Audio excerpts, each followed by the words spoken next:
All right. Shalom, shalom. All praises to Yahweh Hashem, El Shai, Bashim Kakadash. Double honors to the elders and the apostles of Great Millstone, who will teach well, who taught us this truth. This is your brother Yashmai from the JMS Atlanta camp, coming at you hopefully with an edifying live video. So here it is. We are at the last day of this so-called white man's calendar day. Okay, and just to be, honest, I really, I dislike doing videos on the days of this man's, on the days that this man has ascertained to be holidays or has ascertained to be the end of the year. But we do them why? Because we go against it. We are here to chant down Babylon according to Isaiah the 51st chapter, right? And so here we are, I guess that you can call it. We are coming to turn the page, right, from 2025 to 2026. And so, how are you going to turn the page? Because the scripture guides us on how we should turn the page. The scripture guides us on how we should um, carry on our daily activities when you come into this truth, right? This is Ecclesiastes 7 verse 2 says, "It is better to go to the house of mourning." And so while these people are, they're letting off fireworks, these people are celebrating, thinking that, it's just another year down. No, it is not another year down, right? The beginning of the year comes in the same month that the Passover comes. All right. You mean to tell me that the Most High begins the year in the coldest time of the season? Absolutely not. See, but matter of fact, let's go and pull that precept. He shall think to change times. He shall think. There you go, right there. Daniel. There you go. Daniel 7, verse 25. It says, "And he shall speak great words against the Most High." And now, who is that he? What group of people is speaking? Oh, so like, let me go to share that. He shall speak great words against the Most High. Who is that group of people speaking great against the Most High? What group of people are, trying to print 3D meat? What group of people are trying to blot out the sun? What group of people introduce GMO foods? It says, "And shall wear out the saints of the Most High." And look, man, we are worn out. First and foremost, we are worn out because we understand that we're living in the land of our captivity. As the scriptures say, children rule over them. The bases of men rule over us. You go into Job 30, the very first says, they that are over me are those that I would not even want to be around my dogs, man. We have been worn out, man, because we came into the truth and the understanding, but now we're even more worn out because this bastard has confused the times, man. He's confused at times. I mean, here it is. What's today's date? Today's a Wednesday, the 31st, supposedly. It could very well be Sunday. It could be Tuesday with all these leap years, man. He's gonna warn us out. It says, "And to think to change times and laws, and they shall be given into his hand until a time and times and the dividing of time." And this is where we are at in time, man. We had been given unto this bastard for a certain amount of time, but now the spirit has been breathed back unto us. So how are we going into this New Year's? Supposed New Year's. It is better to go to the house of mourning than to go to the house of feasting. And that's what these Americans are doing. That's what these Edomites are doing. These Edomites are going into this new year, in the time of feasting, man. Why? Because this is their kingdom. Okay? Now this is not our kingdom, man. This is the land of our captivity. Let's go ahead and get that Baruch. What is that? Baruch 4? Go ahead and get that right here. Oh, Baruch 3 and 8. Salakia. I said 4. It says, so this is Baruch 3, verse 8. It says, behold, we are yet this day in our captivity. Now, who is we? We are the so-called blacks, natives, and Hispanics, and we are the only ones that are in the land of our captivity. We are the only ones that have to get up to go to work tomorrow morning. We are the only ones that had to be at work today. This scripture doesn't apply to the Amalekites. Do you think that the owner of Fox News has to go into work tomorrow morning early? Do you think he has to wake up at 4 or 5 in the morning to go to work? Absolutely not, man. Because this isn't the land of their captivity, man. We are in the land of our captivity, and we understand this, which is why we are in the house of mourning, where thou hast scattered us for a reproach and a curse. There isn't a group of people. Don't no Edomite want to live the life of a so-called black man. They don't. They want the what's the word that I'm looking for here? They want the benefits of a so-called black man. These people want the benefits of an Israelite, but they can't do what an Israelite does. It says, and to be subject to payments. These people ain't subject to payments. I mean, you mean to tell me that the scripture is telling you that the Israelites would be subject to payments? Are these Amalekites or these J-ish people, are they subject to payments? Or are they the ones that are writing the unrighteous decrees that the scriptures talk about? It says, according to all the iniquities of our fathers, which departed from the Most High, our God. When did these Amalekites depart from who they were? I mean, if you ask them, they will tell you that they always knew who they were, man. We have been subject to payments, man. We have been the ones that have always been at the bottom. And so the reason for this video is, how are we to go into this so-called New Year's? We're supposed to go into this New Year's calling upon Yahweh Ba'ashem Yahushai, because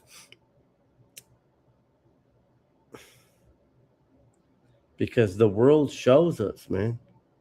It is evident. Romans 8 verse 16. The Spirit bears witness that we are the children of the Most High. But the Spirit not only bears witness, but the world shows us that we are the children of the Most High.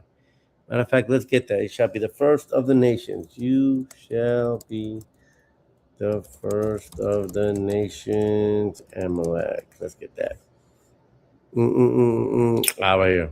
And Numbers 24 and 20 says, and when he looked on Amalek, he took up his parable and said, Amalek was the first of the nations, but his latter end shall be that he shall perish forever. Now, who are the Amalekites?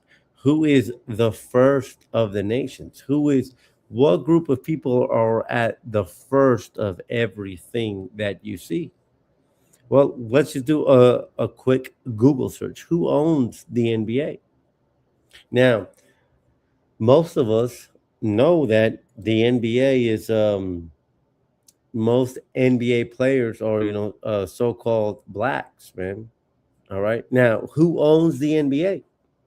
I mean, like, when you walk on a construction site, like let's say that you're a framer, you're about to be interviewed by the framer foreman. Who do you expect to see? You expect to see somebody that has framed the building. You expect to see somebody that has framed the house. You expect to see somebody that has framed an apartment complex from the ground up. And then what do you see? You see a Poindexter that has never held a hammer. Let's go back to that precept. And when he looked on Amalek, he took up this parable and said, Amalek was the first of the nations, but his latter end shall be that he shall perish forever. Who owns the NBA? Amalek. You have this guy, Adam Silver, who owns the NBA, but yet he don't play no basketball. He couldn't even keep up with the people that play basketball. Now, let's go on. Okay, NBA. Who owns the NFL? You got people like Robert Kraft. Look at these people. Do you think that these people have ever? Do you think that these people could ever stand against any NFL player in his prime or in his lowest state? Of course not. Why? Because the scripture says that Amalek shall be the first of the nations. Now, when you do a search, these people are what? Jewish. They're Jewish. Now, who owns the UFC? Because now we've gone through the NBA, we've gone through the NFL. Now let's go through the UFC. Who's the best fighter? And this is important because one of the biggest biblical histories is David and Goliath. So you have UFC, a organization based upon fighting, and who's the best fighter? Dana White's not the best fighter, and he's Edomite. But yet Dana White happens to be the president of the people. So let me ask a question. Why is it that you can, let's just say, you can have 1,000 football players, but they can't be in charge of themselves? Why is that? Why is it that you can have 1,000 NBA players, but they cannot be in charge of themselves? Why is it that you can have, 100 UFC fighters, but you can't have an Israelite in charge of the UFC? Why is that? It's because we are under the curses. Okay. And so as these people are throwing off fireworks, man, we're not throwing off fireworks because we as the scripture says, behold, we are yet this day in our captivity. We understand this. We're looking what? You want us to look forward to another 4 years of Adam Silver, another 4 years of Robert Kraft, another 4 years of Dana White, another 3 years of Donald Trump? No, man. We're going into this new year in the house of mourning. Why? Because we understand our history. We understand that we fell. Anybody celebrating this day, man, anybody celebrating the day of the heathen, anybody celebrating the day of that these wicked Edomites have put in place, man, they got some answering to do, because it goes against what the scripture says. It is better to go into the house of mourning. Let me give you this analogy. Matter of fact, let's go and get one more precept, because I don't just want to speak. I want to let the scripture speak. Let's get this right here.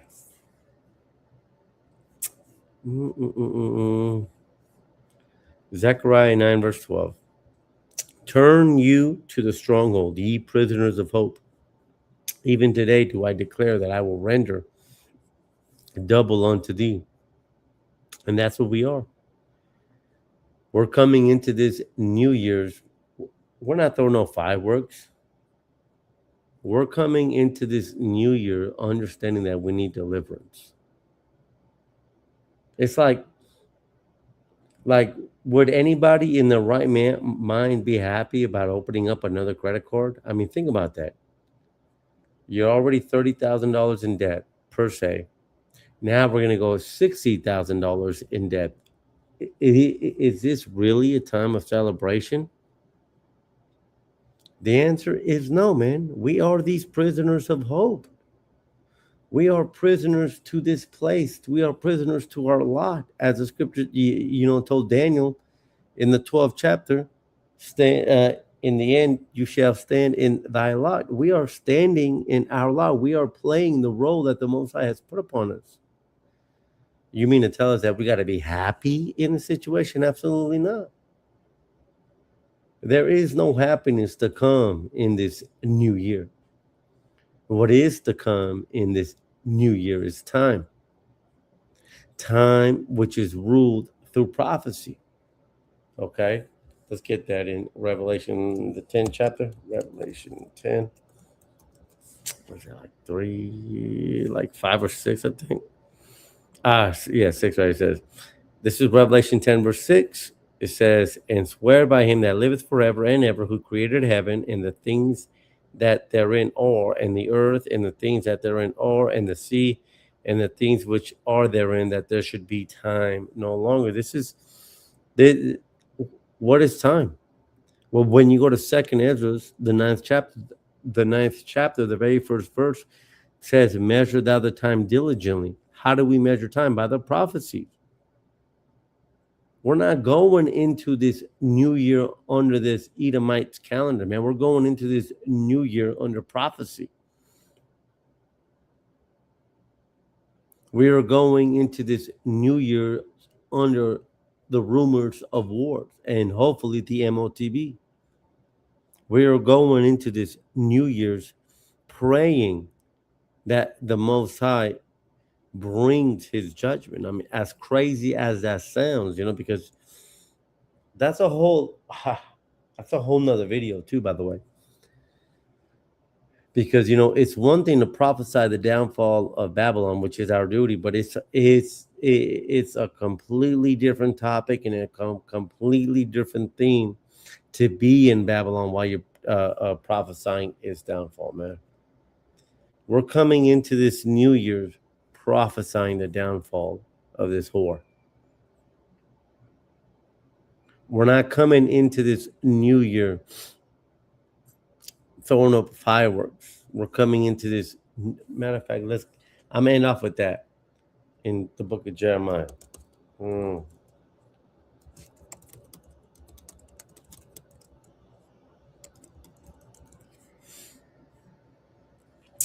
Jeremiah 5, verse 14.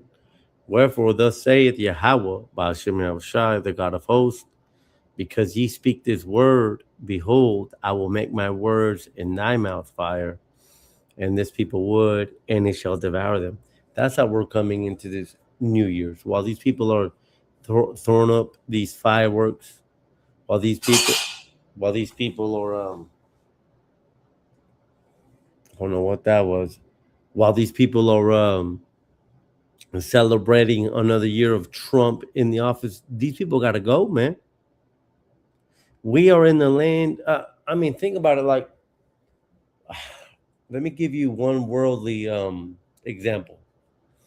During the slave times, and the so-called blacks, when they had their babies being fed to the alligators, when they were being beaten by whips, what do you think should have been done to those so-called whites that were celebrating a new year?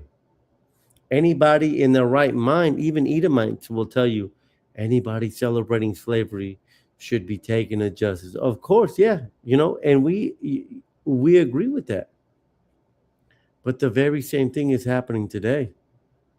We are this day in the land of our captivity, and these people are celebrating it. These people are throwing up fireworks. These people are looking forward to the midterms. These people are posting on Twitter that this is what they voted for. Okay. Hey, the scripture talks about Yahweh Shai separating the goats from the lambs. These people are doing the Most High's work for himself, man. So how are we to go into the New Year's? We are to go into the New Year's speaking these words while these people are lighting off fireworks. We are to go into the New Year with these words being fire in our mouth, and these people, the Edomites, wood, and they are being devoured. That's how we're going into this New Year and into the next one. Shalom.